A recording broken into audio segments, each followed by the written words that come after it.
Bonjour et bienvenue pour vos guidances du mois d'octobre 2024. Nous y sommes déjà. J'ai l'impression que je vous ai fait les guidances de septembre hier. Voilà, il s'est passé beaucoup de choses entre-temps. Donc je vous rappelle que ce sont des guidances générales. Ce ne sont ni des prédictions, ni des prévisions, ou encore moins une voyance qui vous serait personnellement destinée. Donc sachez utiliser ces énergies à bon escient et faire preuve de discernement. Vous trouverez dans la description des marqueurs temporels qui vous permettront d'accéder aux différentes parties si vous ne voulez pas écouter tout en une fois ou si vous voulez revenir sur un point. Vous trouverez également dans la description, donc sous la vidéo, des liens vers les différentes playlists. Vous y trouverez également mon adresse mail si vous souhaitez un accompagnement ou une guidance personnalisée. Et encore une fois, je remercie tous ceux, toutes celles qui m'ont adressé des messages de sympathie suite au départ de mon papa. Voilà, donc merci encore de tout cœur. J'ai commencé à répondre aux différents commentaires parce que j'ai un retard extraordinaire jusqu'à 3 semaines. Voilà, je suis en train de réduire l'écart. Voilà, et nous allons pouvoir commencer. C'est à vous les lions pour votre guidance du mois d'octobre 2024. Alors, nous allons commencer par l'énergie générale de cette période. Et nous avons la carte 18, le gardien de la Terre. Alors, c'est une carte qui est très forte puisque elle vous met en fait dans cette fonction de gardien de la Terre, entre autres. Bien entendu, ce n'est pas quelque chose qui vient vous limiter, mais qui vous rappelle l'importance de votre place, de qui vous êtes, et qui va effectivement, dans certains cas d'ailleurs, vous inviter à prendre soin, on va dire, de votre jardin, que ce soit un jardin physique ou un jardin intérieur, de votre corps, qui est aussi finalement le temple de votre âme, de votre conscience, son lieu de manifestation.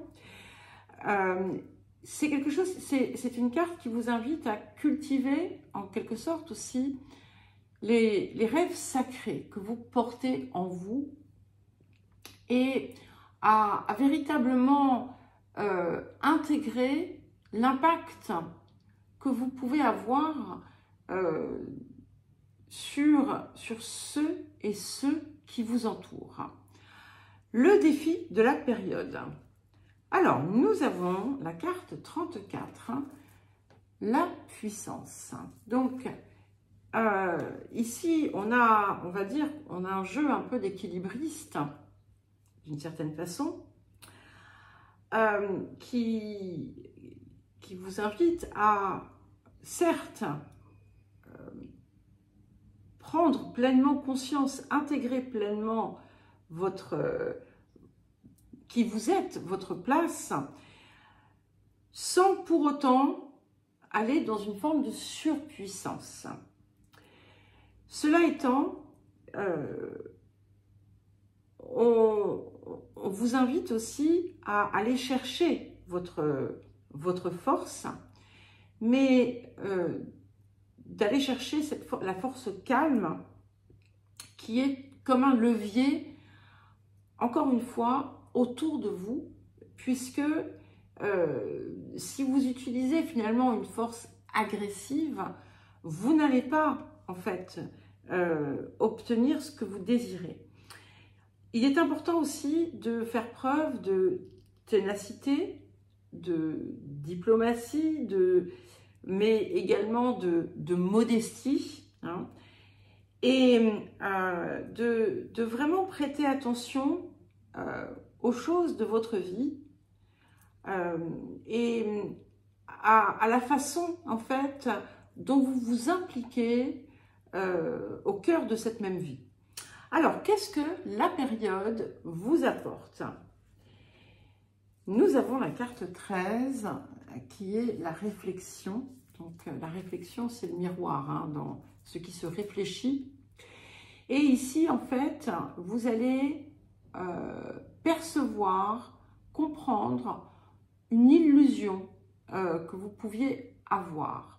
Donc ici, c'est en fait, c'est comme si jusqu'à présent, vous aviez eu une vision erronée de qui vous êtes et vous allez enfin découvrir celle que vous êtes réellement. C'est la suppression des masques, des voiles, des illusions. Ça peut être également sur les autres, mais c'est vraiment un impact positif, d'accord? De même, si vous êtes amené à percevoir une illusion que vous aviez, c'est quelque chose qui aura un impact positif pour vous et dans votre vie. Alors, le domaine de l'activité, de la vie quotidienne, de la vie professionnelle, selon ce que vous faites, les énergies du passé. Alors, nous avons la carte des ennemis et l'élévation. Donc, ce que ça indique ici, c'est que vous avez par le passé dépassé certains obstacles, vaincu alors ça peut être aussi bien quelque chose d'extérieur qu'un problème intérieur, et ça a amorcé un phénomène de croissance. Peut-être que pour d'autres, vous avez pu avoir dans votre activité la préférence autour d'un poste, hein, par exemple. Donc c'est vous qui avez eu la promotion et pas quelqu'un d'autre, ou peut-être que c'était tout simplement parce que c'était ça nécessitait des négociations ou des choses comme ça, que c'était pas forcément gagné d'avance, et pourtant votre endurance, votre persévérance, vos compétences vous ont apporté cette croissance. Voilà. Les énergies du présent. Waouh! Alors ça, c'est magnifique. Vous voyez, je vous disais que vous allez vraiment découvrir qui vous êtes, et regardez ça. On a la carte 17, c'est la carte du lion.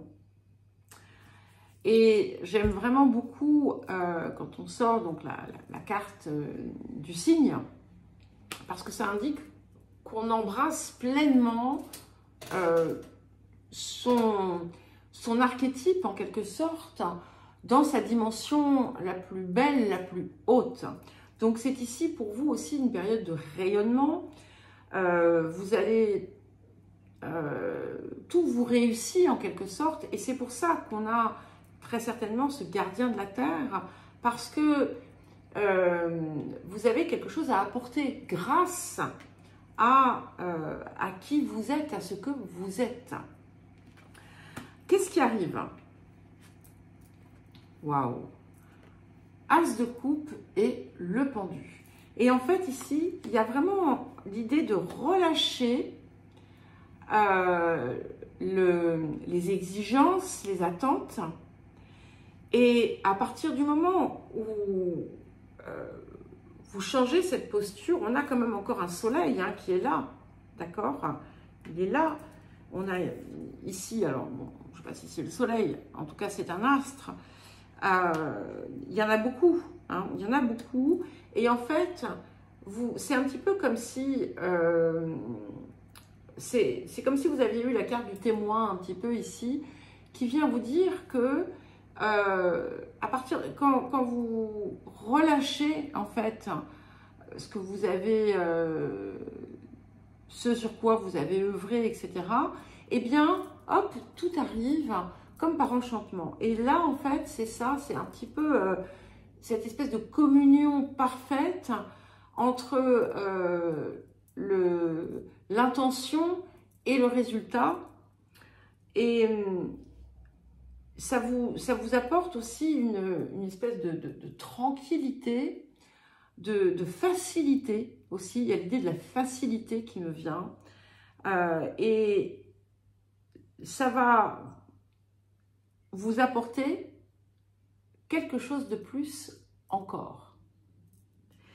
Alors, les énergies du futur, et oui, et c'est bien confirmé, extraordinaire. Nous avons le 7 de clés, l'ascension. Donc, on avait l'élévation ici, l'ascension ici. Donc, on a clairement cette idée de mouvement vers le haut. Et je vous disais, ça va vous porter encore plus loin. Enfin, je ne vous l'ai pas dit comme ça. Et c'est ça. Et là, en fait, vous vous engagez quelque part. Vous avez déjà franchi un cap. Vous allez en franchir un autre qui vous pousse encore plus loin, encore plus haut. Et qui vous rapproche encore plus de votre soleil. Le relationnel, les énergies du passé. Alors, nous avons le feu et le retard. Alors ici, ça peut être un projet avec d'autres personnes qui n'a pas vu le jour. Ça peut être des prises de bec qui ont provoqué peut-être un froid ou une distance émotionnelle, une distance relationnelle. Quelque chose aussi qui a pu être en conflit en vous autour de ce qui vous passionne. Mais ça peut être également l'extérieur qui est venu d'une certaine façon s'opposer à ce que vous désirez réellement. Alors, les énergies du présent. Waouh! Alors, il est sorti 2 fois dans les Bélines, Mars, et on l'a ici, donc Mars, la force. Donc ici, vous allez retrouver, si vous aviez perdu aussi votre énergie vitale, vous allez la retrouver. Ça nous parle vraiment clairement de passion aussi. Si par exemple la passion s'était éteinte en vous, si vous n'aviez plus vraiment d'envie, eh bien c'est en train de revenir et en force. Et ça va vous donner une capacité de mener les choses à bien, ça va enflammer, mais de façon positive, votre quotidien, votre relationnel. Ça peut être la naissance aussi d'une passion dans votre vie. Hein, voilà. Alors, qu'est-ce qui arrive? Waouh! Nous avons la mort et le soleil. Donc, on est vraiment dans une renaissance. Hein. Ici, et comme je le dis souvent, c'est plus qu'une renaissance, c'est une nouvelle naissance. Il y a des choses qui se transforment de façon radicale et vous retrouvez pleinement et entièrement votre rayonnement. Et c'est bien cette octave supérieure hein, de votre être auquel vous allez accéder. C'est une réussite complète. Pour certains, certaines, vous allez peut-être faire des changements très importants dans votre vie affective, mais c'est clairement pour un mieux parce que ça vous apporte en fait le bonheur complet, la réussite totale. Et c'est quelque chose aussi qui vient appuyer votre rayonnement. Alors, les énergies du futur, waouh, c'est incroyable, hein? Et nous avons le 7 de parchemin. 7 de clés, 7 de parchemin. Donc, il y a vraiment quelque chose qui se débloque et qui vient ensuite vous aider à écrire la suite. Donc, on est dans... Alors, si c'est une relation, par exemple, hein, je vous donne un exemple, c'est quelque chose qui va être sur vraiment du long terme, qui va se poursuivre dans le temps. C'est quelque chose qui va se construire. Maintenant, ça peut indiquer pour certains et certaines que vous allez, par exemple, entreprendre des travaux chez vous. Peut-être que vous allez commencer un nouveau projet avec des personnes qui vous sont chères. En tout cas, c'est quelque chose qui vous pousse vers le haut, c'est quelque chose qui est porté par une intention pure et supérieure, puisque, vous voyez, avec ce 7 de parchemin, on construit une cathédrale. Hein. C'est pas quelque chose de petit. On va loin et ça nous porte et ça nous élève. Hein. Ça peut aussi permettre de relier deux points. Voilà, donc il peut y avoir, si par exemple il y a une relation à distance, eh bien, il y a quelque chose ici qui vient changer aussi. Le rapport à l'abondance, nous avons, concentrez-vous sur vos priorités. Donc ici, hein, vous avez clairement des objectifs, des envies, des désirs, des choses à mettre en œuvre. On va vous dire ici, sans pour autant être dans une attitude où l'on s'agrippe, où l'on pourchasse, où on s'accroche, mais où on est dans l'attente et dans l'exigence, savoir quand même être dans cette ligne qui vous appelle, dans ce rayonnement, dans ce qui vous porte, dans ce qui vous pousse, et de vous investir pleinement dans ces choses qui sont importantes pour vous. J'allais dire projet, mais pour tout le monde, ça ne sera pas forcément un projet. Voilà. Eh bien, écoutez les lions, on a clairement une superbe période qui arrive. Donc, je vous souhaite un très beau mois d'octobre. Je vous embrasse et je vous dis à très vite.